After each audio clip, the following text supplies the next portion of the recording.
Hi everyone, and welcome to the Publishing Performance Show. I'm here with Alexa and Nazzaro, who is from Axel Author Group.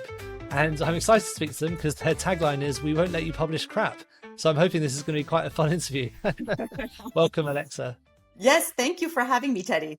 Thank you, no problem. So why don't you tell me a bit about your background and how you got started with books? Sure, absolutely. So I'm a writer at heart. I've always written, and I actually studied writing in university. It's always been a passion of mine. I've always loved books. And I fell into author services a little bit by accident because I started out mainly doing business communications. And one of my clients said, look, along with everything you're doing for me, I've got an ebook I want to put out. Can you help me with that? And I said, okay, yeah, definitely. And it was really, I guess, a sudden but deep dive into the elements of book publishing and finding readers and just even designing the book and all of that. And I just really enjoyed the creative process. And so little by little, I found my business shifting more and more towards helping authors. And I guess I was just connecting with more and more authors. So that's like the brief story of how I got into the whole author space. And that's kind of it, I guess. Brilliant. What sort of books were you writing before? Well, I tend to write a lot of fiction. I'm actually working on a series right now, but I've been spending a lot of time helping other authors. So my own writing has really been neglected, but I really enjoy fiction. I love personal essays.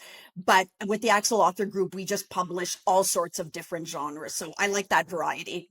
Yeah, amazing. So today we're talking about book launches, which is probably one of your main specialities at Axel Group. And it's one of the things that you're most known for and you're the best at. So with book launches, why don't you tell us, firstly, tell me what is a book launch and how it works?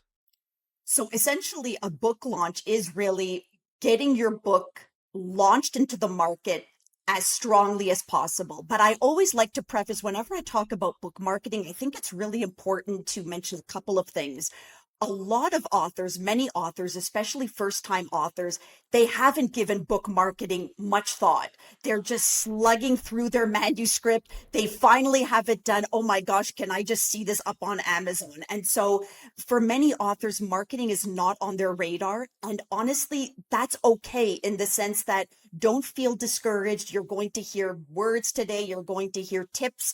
And maybe you're sitting back thinking, oh no, I haven't even thought about that. Those things, those elements, is this all going to be a waste of time? And it isn't, because as an indie author, even if you don't launch right, so to speak, you can always find ways to market your book after the fact. And I just think that's an important thing to say, because for many authors, they've just spent so much time working on their manuscript. They haven't even thought, launching is one thing, but then even other marketing things beyond launching, because the fact of the matter is you have to find an audience for your book, and the competition is extremely fierce. So just be aware that if you don't have marketing lined up, it's not the end of the world, but you also have to remain aware of that competition, because I still meet authors quite regularly who don't seem to be in touch with the reality out there. And they're just thinking, I'll publish my book and I'll just find my reader base. And that just isn't the way it works. So don't be discouraged, but be real, be realistic. Yeah, definitely. I think the importance of a launch is, a great book with a bad launch might do nothing. Whereas an okay book with a great launch will start selling and doing something. So it really Absolutely. is the difference between making sales and not. Oh, absolutely. No doubt about it. I have also worked with clients who have succeeded in reviving their backlist, so to speak. So that's what I meant really about being an indie author. That's the beauty of the indie author journey, is you have so much control over your own marketing, your own book and whatnot. So you can always revive that. I would say that at the very, very least, before launching a book, at the very least, you need to have some kind of a website. It's funny that there are still authors out there who I don't know, they see all the social media and they figure, well, do I really need a website? Yeah, you need some kind of real estate on the web that is yours, that you own. That's really important. Even if it's a basic website to start and you can always expand and add elements to it later, I would definitely do that. I always recommend to authors, craft your elevator pitch, so to speak. It sounds like something really obvious, but so many authors, when they're asked, so what's your book about? They they don't know what to say. They start going into this, finding an effective short way to describe your book in its most appealing way. That's so important. And some kind of a one pager flyer, if you will. I mean, sell sheets are a little bit more specialized, but even just a flyer, a document, a PDF. So if somebody knows someone, I want to know more about your book, I have a bookstore owner who might be interested in your book, you have something ready. So those to me are the absolute essentials. And spend time ahead of time following authors in your genre, learn from them, see what they're doing out there, how are they engaging, subscribe to their mailing lists. So these are all things I feel they're very doable, and they are things you can do leading up to your book launch. So at the very least, those are what I would recommend. Yeah, definitely. And I think people get a bit scared about thinking about making an author website. They think it's going to be really Yeah. complicated. They're going to have to code. But actually, even with a service like MailerLite or one of those websites or email platforms, you Yeah. can create landing pages really, really easy with drag and drop platforms. It is so easy. It really is doable, and you don't need an enormous budget for a website. Yes, of course, if you hire an agency and they take care of everything for you, there will be a price and an investment attached to that. But it is so doable. And your website to begin with can simply be your name, your branding, a synopsis of your book, buy links, certain advanced reviews, and you've got something. So no, a website, we're not like in the 90s anymore. So you really don't need to be a coder to have a really nice website. Good advice. Now, with the book launch, I think there's a few steps that you need to go through in order to get your book launch set up in the right way. So let's assume that a book is on Amazon as well, because I think majority of people's books are going to be on Amazon. Okay. If we're honest, should we go through the key steps for a book launch and what they would look like for an author? Okay, so let's assume that the book is not up already on Amazon. Let's look at that. So one of the most creative and I think most effective ways is to put together a reader fan base ahead of time. Some kind of a street team of sorts, people who are going to be really, they reflect your target demographic. Sorry, so what do you mean by that street team? Is that do you mean like a reviewer, advanced reviewer crew, or is this like a persona? No, like really a crew they will read your book ahead of time. They will be ready to leave a review when the book is actually published. But more importantly, they are going to sustain or back up your marketing efforts leading up. So they will talk about your book. They will share the buzz. When you reveal your book cover, you will share it with those people who in turn will share it. This is actually something that I get the sense a lot of authors don't do, but it can be an effective way. And it's a very grassroots way. It doesn't require a lot of investing other than time. So you don't want just 2 or 3 people. You'd like to have several people, and they can be people There's nothing wrong with that. But as long as they do reflect your target readership so that it appears more credible, that to me is something really, really important. There's certainly nothing wrong with getting advanced reviews. There are 2 options. You obviously have the sponsored review sources, like you've got Clarion reviews, you've got Kirkus Indie reviews. There's certainly nothing wrong with those. What I always recommend to authors, however, is to be selective. For instance, when you're a children's author, and I know we're moving ahead to children's authors, but Kirkus reviews carry a lot of weight. And the fact of the matter is librarians and teachers, they like seeing Kirkus reviews. So you have to be selective about review. A Kirkus review is essentially, it's published by Kirkus. So Kirkus is a huge book review source. They review many traditionally published books, but they have also opened their doors to indie books. And so it's a sponsored review, meaning there is a price attached. But what I always tell authors who opt for this, and I don't recommend it for every author, but for the authors who do opt in for that, the idea is you just get all you really want is you want to have one good quote from Kirkus. That's really what you want. And that can make a huge difference. You put it on your book cover, you put it on your website. So those are some advanced review sources. There's also always the option of trying to go the traditional route. And those are, like, for instance, for indie authors, Forward Reviews is an extremely reputable review magazine. They will not review every submission. So you have to go through the more traditional submission process. And that's where time is critical.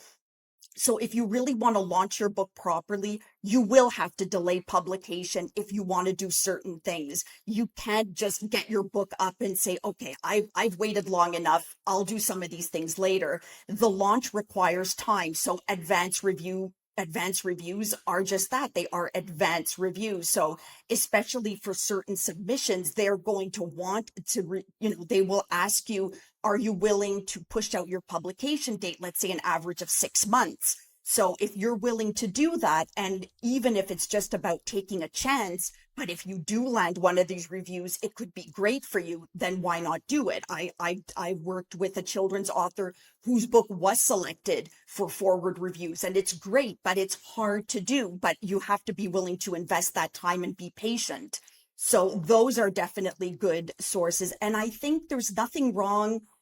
This can be, it might sound more like a pipe dream, but there's nothing wrong with targeting authors in your genre, maybe not superstar authors who probably get solicited day and night for book reviews and whatnot, but mid-tier authors.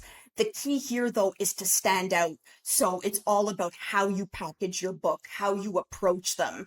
But there's nothing wrong with doing that, because even if you don't necessarily get a review, you might just get some responses from them. And I've had that experience too, which is really, really cool. But again, it requires time. So that's my opinion about reviews. So you think sending your book out to authors who are already in your niche is a good way to get that first bit of feedback? I think it's a long shot, to be completely honest, but I think it can be effective, because at the very least you will stand out. But the key is to stand out. So for instance, for one book launch, we actually put together, it was a middle grade book, and it told the story of a boy on a ship. So we created literally little ship carts, and we put the book in, and we went through a lot of trouble, but it did elicit some responses, which was really, really cool. But again, it's all about whether that's the route you want to take. But if you do take that route, it's all about standing out. You cannot just look like the slush pile. You just can't. Yeah.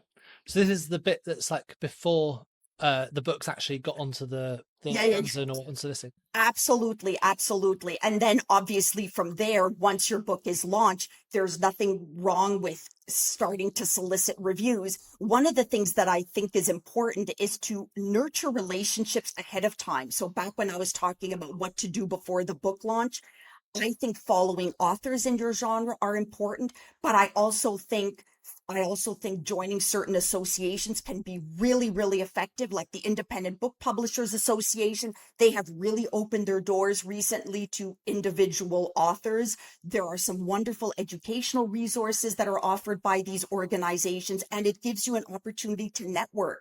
And you can find some influencers in those circles who can also help you. But it's relationship building, because influencers and whatnot, they will know, oh, this is somebody who's just spraying and praying. They're just approaching me. They have no idea who I am. So once again, it's a question of time. Yes, if you work with an agency like ours, we alleviate that time. But for authors who want to do as much as possible on their own, those things take time. Yeah. Right. Okay. And so once the book is on Amazon, so what you've talked about so far is kind of creating that pre-launch buzz. So it's about Yes. how you get people talking about the book, how you get the advanced reviews. Now, Yeah. once the book is on Amazon, and I know you've got a package which is all around the Amazon bestseller campaign. Yep. So how does that work how do you do that to make sure the book is doing as well as possible on Amazon? So, I mean, obviously there are different things you can do. One of the first things I recommend, and a lot of authors don't do this, is optimize your Amazon presence, your book's presence on Amazon. So this goes back to some of the basics, like a really good, effective book synopsis, picking the right categories, picking the right keywords. And Teddy, you and I know there are some great tools out there to help authors do that. And I really recommend that you take the time and you do that properly, so that you are in the proper niche categories. And then what we do is we will actually leverage different mailing lists to announce the book.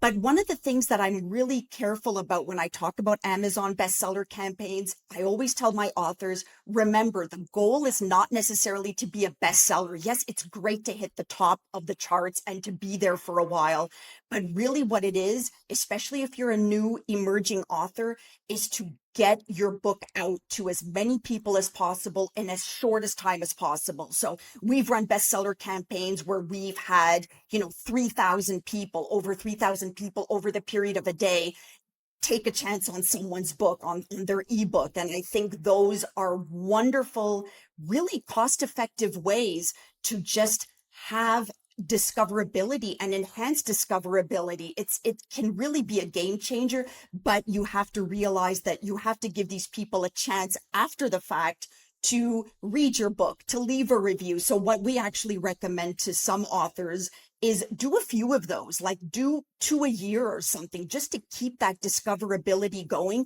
at least in the beginning. So the goal here is not to be a bestseller. It's always nice to be a bestseller, but we also have to be honest that really the bestseller labels that count are the New York Times and all of those other USA Today and whatnot. But at the very least, you can really do an effective job of finding a huge group of new readers who otherwise would have probably never known about you or your book. Yeah. When you do your launch, do you also try and get your book in other, you mentioned just now, other newsletters and getting your book in front of other email lists. Now, say if someone's just starting out, where would they find those email lists? What are the best? Is it other authors or is it sort of related topics? It's really to related topics and to specific book promotion mailing lists. So certainly if you're working with authors ahead of time, and this is where that whole advanced networking can be really effective, you can help each other. And there are so many cases where authors help each other out, especially if they're emerging authors or mid-tier authors. You can sort of piggyback on their mailing list and then they will piggyback on yours. And this can be a really effective growth, a growth booster. And I mean, that's something that we do too at the Axel Author Group is we partner with other industry peers and we share each other's knowledge and that's really effective. So yes, those are definitely good, but also mailing lists that really, they just have a very strong reader base. Yeah. Yeah. No, of course. I was interviewing Evan from Story Origin, and we were talking all about newsletter swaps and how they can be really effective. So oh, absolutely, absolutely, I recommend that. And that too is something that can be very effective, but it requires just take your time ahead of time to do some research. yeah, perfect. Now we've gone through the pre-launch, then you've got your launch. Now after that, you've got your post-launch, which is all about getting reviews. Now, do you have any good strategies for getting those reviews, and do you use any particular tools or websites to help you with that? So in terms of getting reviews, so for instance, there is, for example, NetGalley. We didn't quite talk about NetGalley during the review process. NetGalley is an enormous forum. It can be really, really effective for certain writers or authors, I should say, to make their book available for review. It doesn't necessarily have to be an advanced review copy. It can be, you can use the site and the platform even post-launch. And NetGalley has many, many, many reviewers on there, and traditionally published books use NetGalley and indie publishers can use them as well. The only thing to realize with something is what happens when a platform like NetGalley just explodes in popularity is the competition becomes fiercer and fiercer. So your book, when it launches, it might be really popular and requested and solicited over the period of a couple of weeks, and then it will drop. But that's why NetGalley also offers certain advertising options to maintain your book's visibility. But NetGalley can be really, really effective as well because you have readers, and the idea is they read your book. Some of them are even open to being approached by the author, and you get these reviews and you get this contact information. So I think that can be really, really valuable as well. So that is one thing I would recommend. I would also recommend, this is where that street team that I was talking about can be useful, because if they're posting reviews about their book and they share with their networks, hey, check out this book, leave a review, it can slowly grow. But I really put the emphasis on slowly, because if you're just starting out, it's going to take a while. But you will notice if you're doing things properly with book one, you will notice things are easier with book two. So we have an author who just recently launched a book. She already has a series established, and she was noticing, oh, look at that, I'm already finding readers. But that's because they put in the work ahead of time. We have another author, a memoirist, the same thing. She started out brand new with her first book. She did all the work. She really, really went on social media, engaged, She also did podcasts. So podcasts, I do want to mention podcasts can be really effective for the right author. You have to be comfortable doing them, of course. But then you will find that with book 2, it'll get a little easier because you will have built a fan base. But it's so important to be in it for the long term. You cannot just sit back and do nothing, and don't measure success. Don't base it on the first 6 months of your book's shelf life. It's just not a realistic measure, I would say. Yeah, definitely. That's interesting that you mentioned coming on podcasts, because obviously that's something I am very passionate about. But for authors, what advice have you got for finding podcasts? Because so for some of the authors that have appeared on this podcast, I've generally found them. Some have got in contact with me, but if people want to go and find podcasts, what's the best approach for doing that? Okay, well, there are some websites. I'm sure you're aware of those websites, Dave, with things like Podmatch and whatnot. So those can be really, really effective. When we do this for authors, it's a 2-tier process. We will have podcasts pitching to us saying, hey, we would love to have your author on. But then what we do is we will do our own homework and pitch our authors to the right podcasters. I think what's important is to develop, really, really build up your profile in a way that is attractive to potential podcasters, and show that you have some experience speaking, being a good speaker. And this is where even some speaking coaching can come in handy, or at the very least, having on hand your elevator pitch, having on hand certain stories. Authors are always underestimating the level of interest people have in things like, what's your writing process? What's your ritual? What inspires you? But just having some information about yourself that you feel comfortable delivering is a good step. Mm.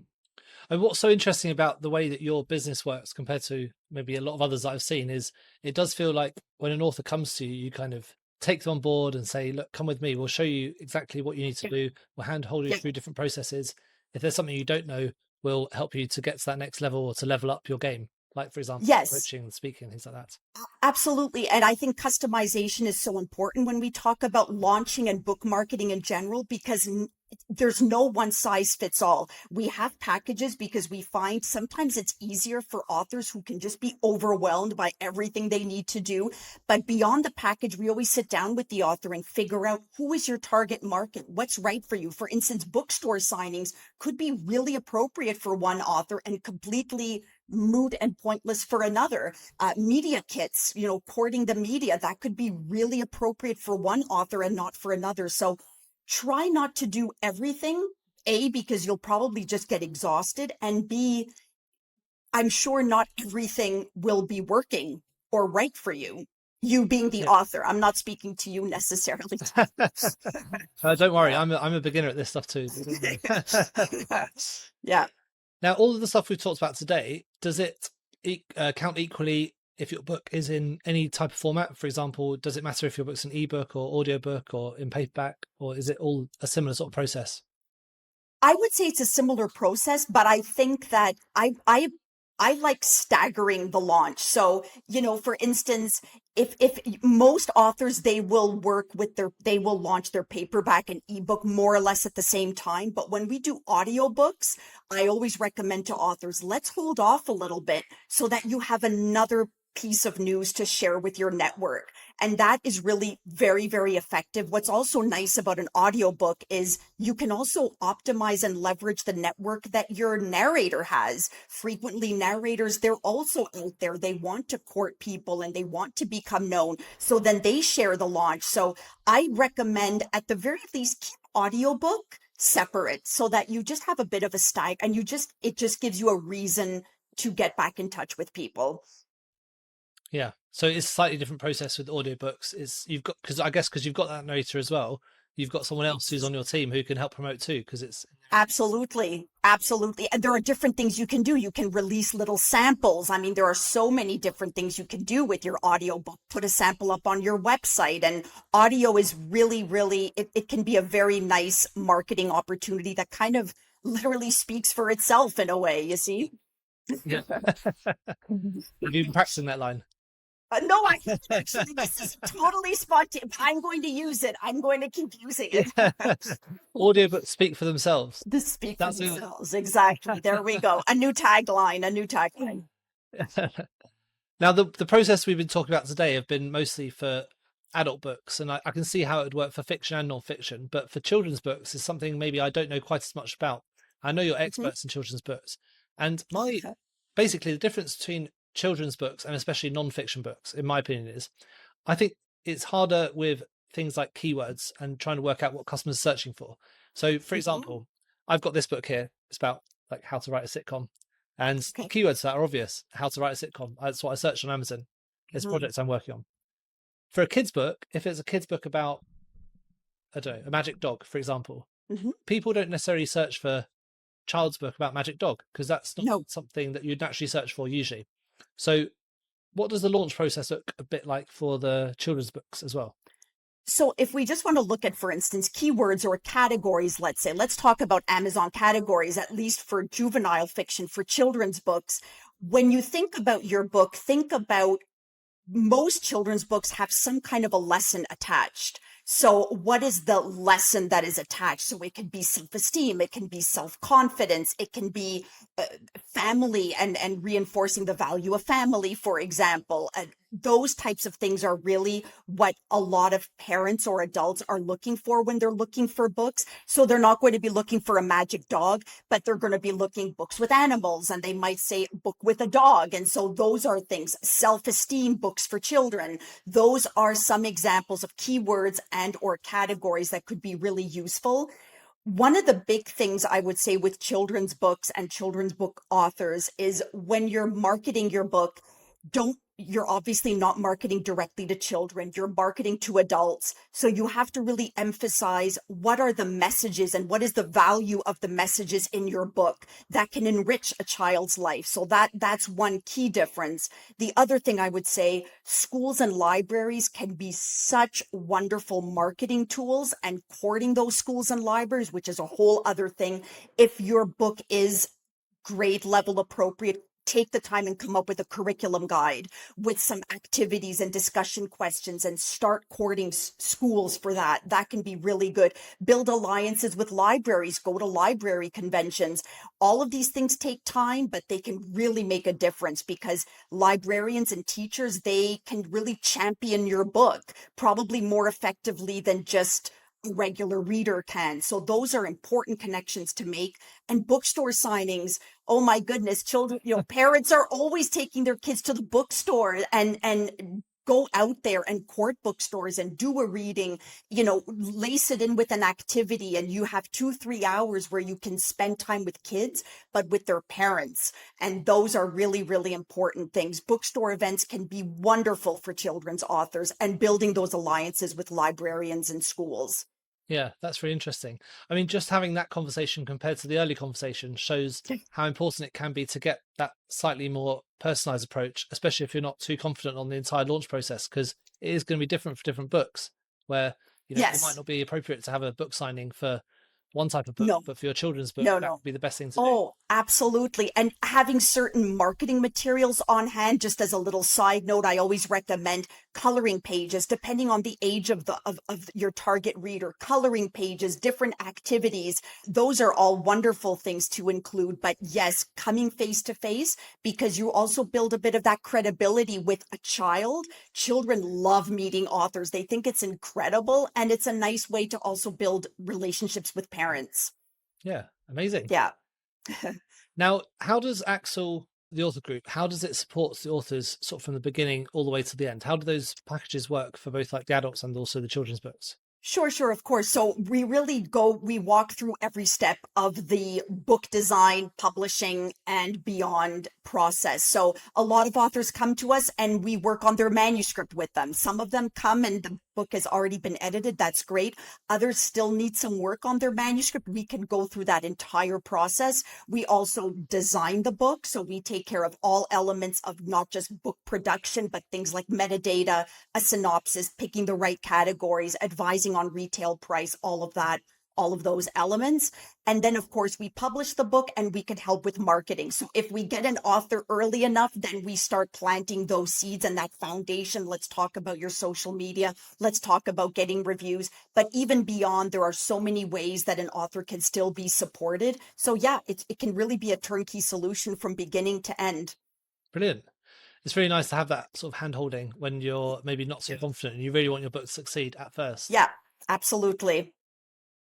Well, brilliant. Thank you so much for joining me today. I think that's been really helpful to go through that launch process step by step, especially to hear about how the children's books would be different, because I've got a children's book, but I've never really focused on it too Oh, much. And so okay. it's something I'm going to have to come and chat to you about later on. Oh, absolutely. It's so funny. There are so many people who have written children's books and they can be so wonderful. They're really, really creative. Yeah, definitely. Because my specialty is definitely the Amazon side of it. And I find that quite tricky with the children's book. So I think Okay. maybe doing a bit more offline marketing could be something Sure. that would work for me. Yeah. Absolutely. Well, thank you so much for joining us. Just before we Thank you, go, I've got Teddy. one final question, and that's what one book do you recommend that everyone should be reading at the moment? At the moment, I mean, I have a couple of authors who have launched some really cool books lately, and I mean, I just want to plug them. So there's Dana S. Diaz. She's written a couple of memoirs, Gasping for Air, Choking on Shame. Those are really great books that follow her own trajectory actually through an abusive relationship, but most importantly, her survival. So that's been really great. We have Adele Royce, who just launched a thriller, Summer's Blood, which is so well written. So those are two I would recommend. For creatives out there, I mean, these are some older books, but I love The Creative Habit by Twyla Tharp. I think that's just a wonderful book. Yeah. Oh yeah, don't you agree? It's just such a great little book. The Artist's Way. So for creative types, those are some classics, but I go back to them time and again. So Brilliant. Well, those are great recommendations. Thank you very much. Links those in the show notes. perfect. Well, thanks for joining us, Alexa. I've loved speaking Thank to you, you. Teddy. Hopefully, we'll get you back on to speak about another of your services soon. But Okay, hopefully, great. we'll speak again soon. Thank you so much for having me, Teddy. Thank you so much for tuning into the Publishing Performance podcast. I really hope you found today's episode inspiring. I love chatting to authors, writers, and people in the publishing world. Now, just before we wrap up, let me tell you about Publishing Performance, the #1 platform for authors who want to increase Amazon book sales, but I'm not really sure where to start. Now, this show is all about helping you to sell more books. And if you're looking to boost your publishing game and to maximize your book's potential on Amazon, then Publishing Performance is designed to help authors just like you to grow your readership and to reach a much wider audience.